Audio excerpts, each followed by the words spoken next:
Bonjour tout le monde，大家好 ，Bienvenue sur ma chaîne，欢迎来到我的频道。Je suis Céline。Les grandes marques sont plus médiatisées en raison de l'augmentation des moyens de communication.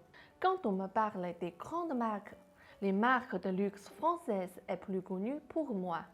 Bien sûr, les marques de luxe françaises sont renommées dans le monde. Quelles sont les marques de luxe les plus influentes de tout le temps? Kantar a établi le classement de 10 maisons du monde le plus valorisées à la fin de 2019. C'est une entreprise au Royaume-Uni dédiée aux études de marché de marketing. Dans ce classement, on voit que 6 maisons dans le monde sur 10 sont françaises. Dans cette vidéo, j'ai choisi pour vous les 4 noms de grandes marques de luxe françaises. Je vous apprends deux façons pour prononcer en chinois, officiel et surnom oral. On y va. Premièrement, Louis Vuitton. Officiel, Louis Vuitton, Louis Vuitton. Surnom oral, LV, LV. C'est une abréviation de Louis Vuitton. On le prononce en anglais. On le prononce aussi à l'oral. Lü Pai, Lü Pai. Lü, c'est-à-dire Anne. Pai, c'est-à-dire marque. Une marque d'Anne. Pourquoi on l'appelle comme ça? Anne. Son pinyin en chinois est Lü en deuxième ton. U est remplacé par V quand on tape sur le clavier. Du coup, Lü égale LV. Son pinyin est le même. Officiel, Louis Vuitton, Louis Vuitton. À l'oral, LV, LV, Lü Pai, Lü Pai. Deuxièmement, Chanel. Officiel, Chanel, Chanel. Mais vous ne l'entendez pas beaucoup à l'oral. On prononce à l'oral, Chanel, Chanel, Nana, mamie. L'image de la mamie en Chine est celle d'une dame expérimentée et respectée. Chanel est comme un symbole d'aîné dans le domaine de la mode.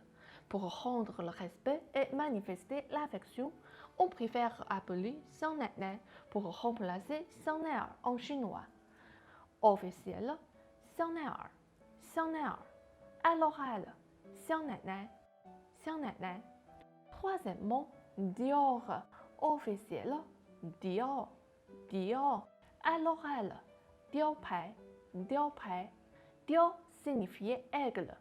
Pai, c'est pareil, il signifiait marque. Une marque d'aigle. Pourquoi? Le pinyin de Dior est Dior, D-I-A-O.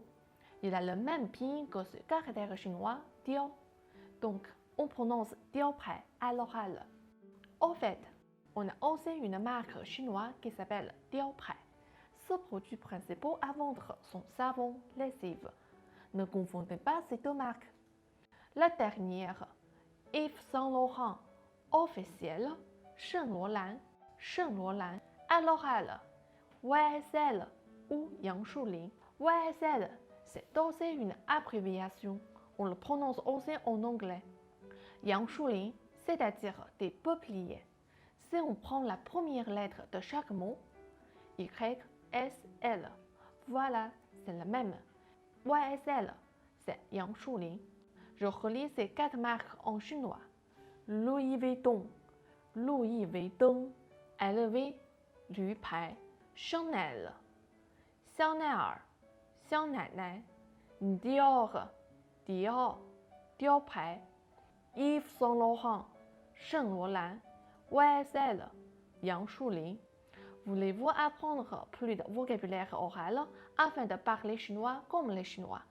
Laisse-moi un commentaire. Si vous aimez ma vidéo, n'hésitez pas à mettre un j'aime. À la prochaine fois. Bye bye!